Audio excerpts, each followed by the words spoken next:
ห้ามอาบน้ำอุ่นในตอนเช้าเพราะมันจะเฮ็ดให้อยากนอนง่ายขึ้นเชื่อว่าหลายๆคนคงจะคิดว่า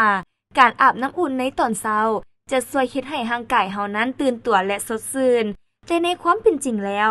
มันกลับเฮ็ดให้เฮารู้สึกอยากนอนได้ง่ายขึ้นเนื่องจากการเปลี่ยนแปลงอุณหภูมิอย่างกระทันหันนั้นอาจส่งผลต่อร่างกายหลายกว่าที่เฮาคิด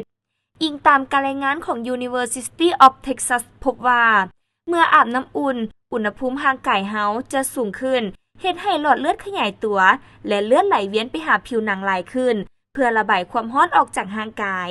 ดังนั้นเมื่อออกจากห้องน้ำและไปสัมผัสกับอากาศที่เย็นก็จะเฮ็ดให้อุณหภูมิร่างกายลดลงอย่างไวหวาซึ่งอาจเฮ็ดให้เฮารู้สึกอยากนอนได้ง่ายขึ้นนอกจากนั้นการเปลี่ยนแปลงอุณหภูมิอย่างกระทันหันยังอาจส่งผลต่อระบบหัวใจและหลอดเลือดโดยเฉพาะในผู้ที่มีปัญหาความดันเลือดหรือหัวใจเพราะจะเฮ็ดให้การขยายตัวและหดตัวของหลอดเลือดนั้นเพิ่มไวขึ้นซึ่งอาจเพิ่มความเสี่ยงต่อการเกิดภาวะหัวใจล้มเหลวหรือพยาธิหลอดเลือดในสมองหากว่าอยากอาบน้ำอุ่นในตอนเช้าก็ควรให้ร่างกายค่อยๆปรับอุณหภูมิภายนอกก่อนออกจากห้องน้ำเช่น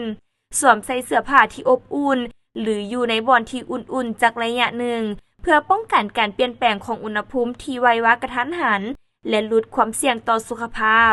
ฉะนั้นการอาบน้ำอุ่นในตอนเช้าจึงเฮ็ดให้เฮารู้สึกอยากนอนได้ง่ายขึ้นเพราะการเปลี่ยนแปลงของอุณหภูมิที่ไววากระทันหันจึงเฮ็ดให้เฮาต้องได้มีความระมัดระวังหลายขึ้นและถ้าหากว่าทานต้องการที่จะอาบน้ำอุ่นในตอนเช้าเพื่อเพิ่มความสดชื่นให้ร่างกายแนะนำว่า